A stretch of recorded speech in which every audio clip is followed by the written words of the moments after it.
Hello everybody and welcome to the Sunday weekly market analysis. My name's Chloe and I'll be going through some things that I feel are important for market analysis this week. Excuse the croaky voice. I've had it on and off since January and it just will not go away, so apologies for that.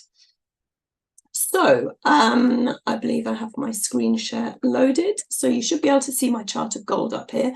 I'm going to start off with looking at a couple of commodities that I trade regularly.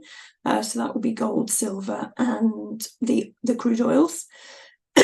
I'll move on to some indices that I trade regularly as well. And then I'll finish off with the Forex markets. So starting off with gold then. What I like to do is I like to have a roadmap of where price has been and where price could go next. And in order to do that, I like to use horizontal levels. So you'll notice a few horizontal levels on my chart here. In order to see where they've come from, I'm going to put it up to the monthly time frame, just so you can see where these major levels have come from. So this thick line here around 1917 or thereabouts, that was the all-time high for many years. It was formed back here in 2011 and it was the all-time high all the way through until 2020. So that is a significant level of support resistance for me, and you can see here it has been resistance since price has re-reached that level, and it has also been support. A couple of lower levels. So we've got this top here, this triple top here, forms a level down here. And then the all-time high level, so I've got that level marked in, it's around 2074 or thereabouts. So I've got that marked in as the top level of resistance up there. So moving down to the weekly time frame, you can see a couple of my other levels that are relevant. So we've got a level of resistance through here, which is relevant. We've got a level of support down here, which could potentially become relevant in the not too distant future if price continues on its downward trajectory, because here on the weekly time frame, we do actually have lower highs and lower lows overall. The important thing for me at the moment is that price is just about sticking above this 1917 level. So that is the level that price has been meandering around for a little while. Price has formed a higher low here just last week. We also have lower highs, so there is no trend to speak of on this gold chart, and gold is actually at the moment in my mind in an area where it could be subject to ranging or consolidating price action, because it's also just underneath this more minor but still significant level of support resistance here. So that, if it acts as resistance, could trap gold in between these two areas here, and it could move sideways for a period. I'm actually slightly more bullish on gold based on the daily time frame because of this higher low that has just formed.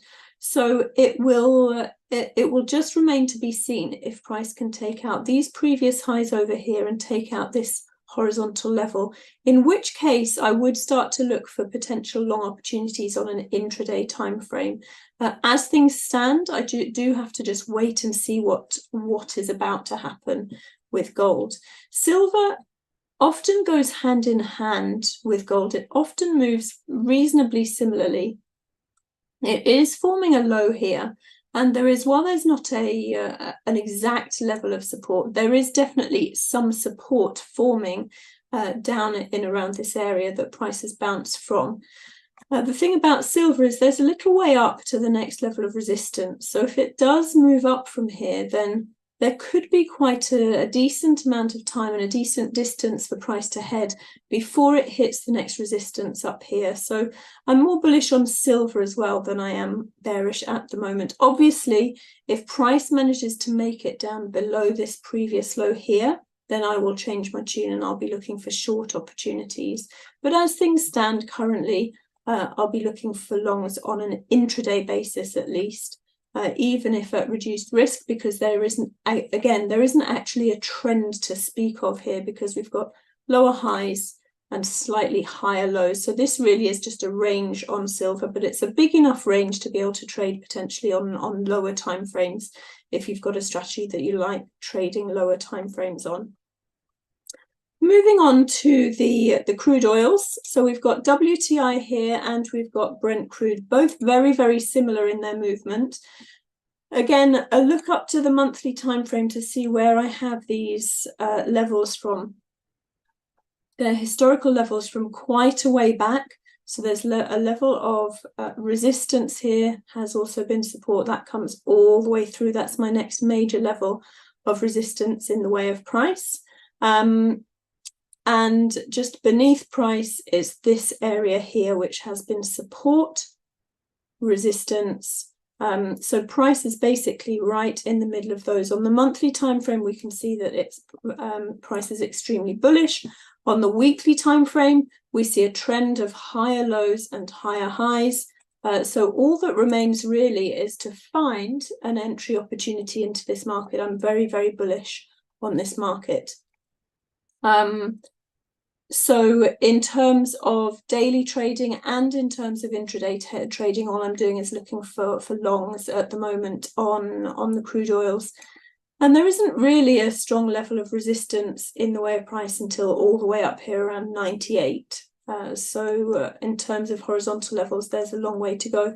In terms of measured moves as well, let's just get a pen up here. So if we look at this move here, then we have a pullback, and then the next move, we can see that there is the potential, if that move is the same as the first move, there is certainly the potential for it to get all the way back up here into the resistance area if that measured move plays out. On Brent crude, we have a very similar story. So again, the support and resistance levels, we've got support down here, strong support down here from this area at around $86.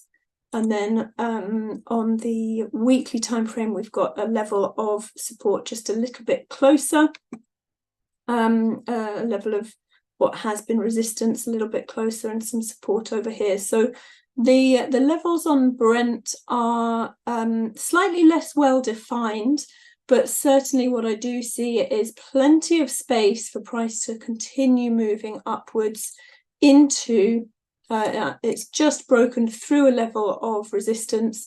So there is still space for price to continue moving upwards here. Not as much space. Out of the two, my preferred is to trade on WTI, but I am still looking for long opportunities on Brent as well. Expecting a pullback at some point, of course, on the daily time frame before perhaps a further move up. Moving on to the US indices. Now, I won't spend so much time here because basically the direction has changed, or the trend has changed somewhat. So I have been very bullish on the US indices, but price has formed this level of what has been resistance, has also been support, and just now, or just at the end of the week, price has smashed back down beneath this level. So while this is not yet a downtrend forming, it certainly does spell the end for now of the bullish momentum. So I'm no longer looking for longs on the NASDAQ. In order to get back to a bullish stance, I would need to see these highs taken out here. If price does come up and take out these highs, then I'll consider trading long. I do have this level of resistance just up here to contend with. As things stand at the moment, I'm much more bearish, and what I'd actually quite like to see would be a pullback to the underside of this level here, followed by a further move down. That would constitute a lower high there. If it manages to get beneath these lows here, then that would also be a lower low, and then I would be happy to look for short term, at least, short opportunities, or intraday short opportunities potentially. The same goes for the US 30, where a double top has formed here. So that certainly spells the end potentially of the upwards momentum that had been forming.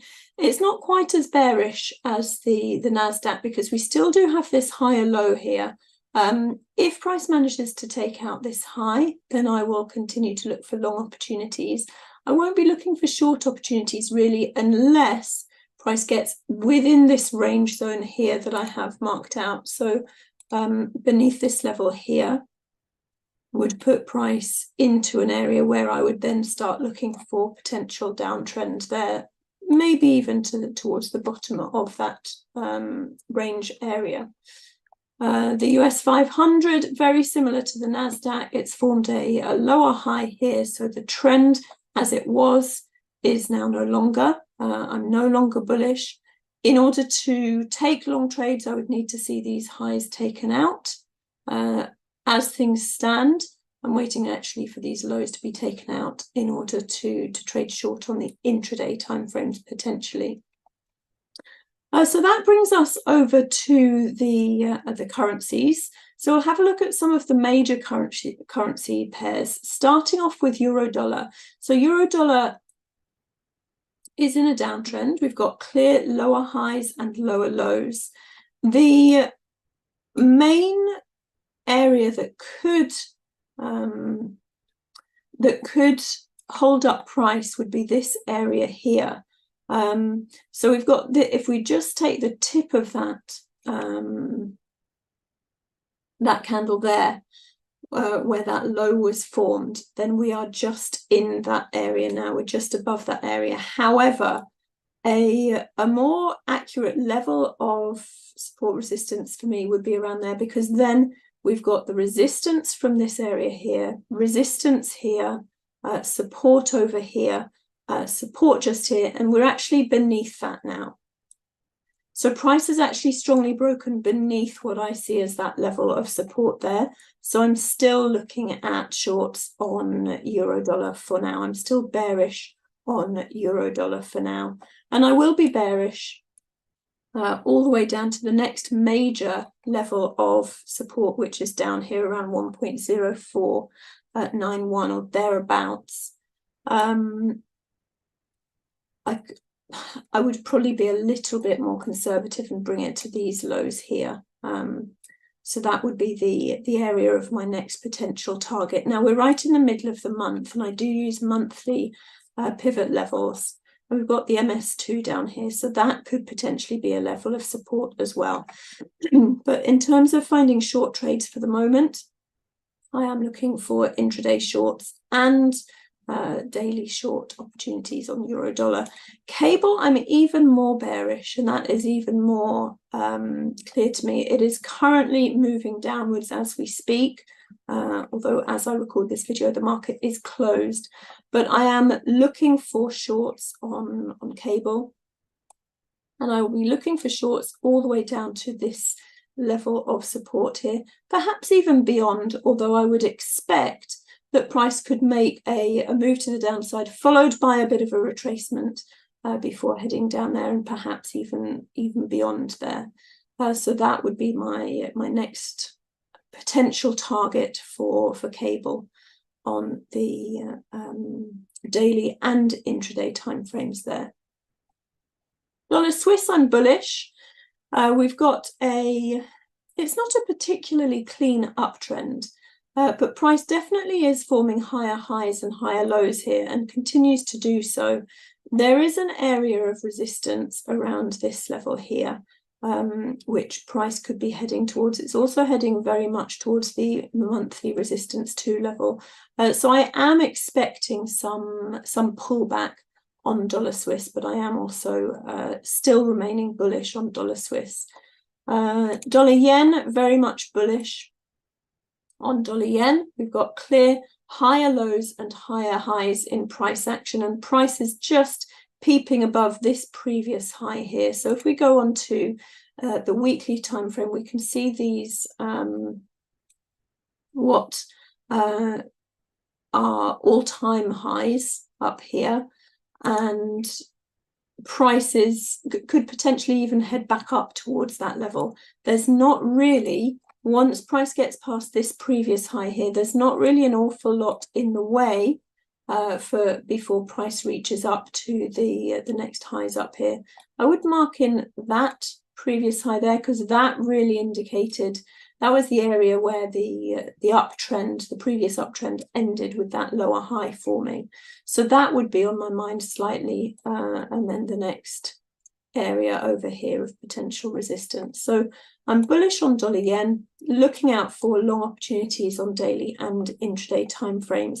I do like to look at the yen cross pairs as well, because they often do yield some really nice opportunities. Aussie yen is one I've had a close eye on recently, because there is actually a bit of a chart pattern formation here, where we've got these lower highs, but we also have had higher lows. So there's a little bit of a symmetrical triangle pattern here formed, which price has broken out of, pulled back, retested this area, and is continuing long from there. So I am bullish on Aussie yen at the moment. That's one that I'm actively trading to the upside. Pound yen, not so clear cut for me. I'm actually fairly bearish on pound yen, especially because I'm bearish on the pound at the moment. But it's not a particularly strong trend at the moment. It's really just kind of edging to the downside. There's a lot of support potentially around here. So the pound yen is not one that I'm strongly trading. Swiss sweat yen is one that I'm looking at the moment, because there appears to be a bit of a floor that has formed around here. We've got resistance, previous resistance, and we've got that acting as support currently. So I'm very interested to see if price is going to bounce and return to the upside here, or indeed if it's going to break through this level, in which case I then would be looking for short opportunities. So that's a key level that I'm looking out for at the moment. Euro yen. Euro yen for me is below this key level, which was a level of resistance over here, has been support. Price has broken back down below there. So I'm actually fairly bearish on Euro yen, although there isn't really a trend to speak of. This is very much consolidating price action. It's not particularly tradable at the moment. CAD yen, I'm very bullish on CAD yen. We just got this level of resistance to contend with potentially here. We can see that that coincides also with the resistance that we saw previously over here. So it will be very interesting to see whether price can actually manage to break up through this level of resistance. I certainly wouldn't want to trade into it, but if price manages to get above this level, then I will be very bullish. It may be that it pulls back a little bit on the daily time frame before having another attempt up at that level. The next pair that I would like to look at is Kiwi dollar. So Kiwi dollar I'm fairly bearish on. We've got lower highs and lower lows, and currently bearish price action forming here. So it looks like a potential lower high forming around this level. So I'm fairly bearish at the moment on Kiwi dollar. There isn't a major level of support in the way of price at the moment. So there could be some further moves to the downside there. One Kiwi cross pair that I'm interested in is Kiwi CAD, because that also is showing lower highs and lower lows, and price has recently just broken down through this little area of support here and is still showing bearish price action. So Kiwi CAD I'm looking at this week as a potential source of short opportunities. Aussie dollar, I'm also fairly bearish on Aussie dollar, given that we've got lower highs and lower lows. It does appear to be slowing down, this trend. It's gone from a pretty steep aspect here, really slowing down, and those lower lows here are very, very shallow indeed. So potentially that could be a turning point. And I would say similar to Kiwi dollar as well. Those lows are certainly shallowing off. So there is not a huge amount of momentum left in that move. I'm more bearish on Kiwi dollar than I am on Aussie dollar. It just remains to be seen really where price is headed from there. And that, I think, is where I'm going to leave it for today. Those are the main things that I'm looking at. Pound Swiss, I always like to have a look at Pound Swiss because it's got such a good, strong horizontal level down here, which really marks out the bottom of a range, with my conservative top of the range being around there. And I've been looking for a move like this, a move that goes from the bottom of the range up to the top of the range, which could easily be tradable on intraday timeframes. The thing is that the last time price met the bottom of this range, it's just been going sideways ever since. So I do like to keep an eye on it in case the bottom of that range gets retested and gets another push to the upside. But at the moment, it really is just moving sideways and not doing much. The reason I like to look at sideways markets is because eventually they do break out. Breakouts have to happen eventually, and sometimes they can be quite explosive moves, and it's nice to be ahead of that and try and get in on the action if possible. So that's why I just keep an eye on that from week to week. So that's pretty much me for the market analysis this week. I hope you found it useful. Happy trading for the week ahead, and we will speak soon, no doubt. Cheers, everyone.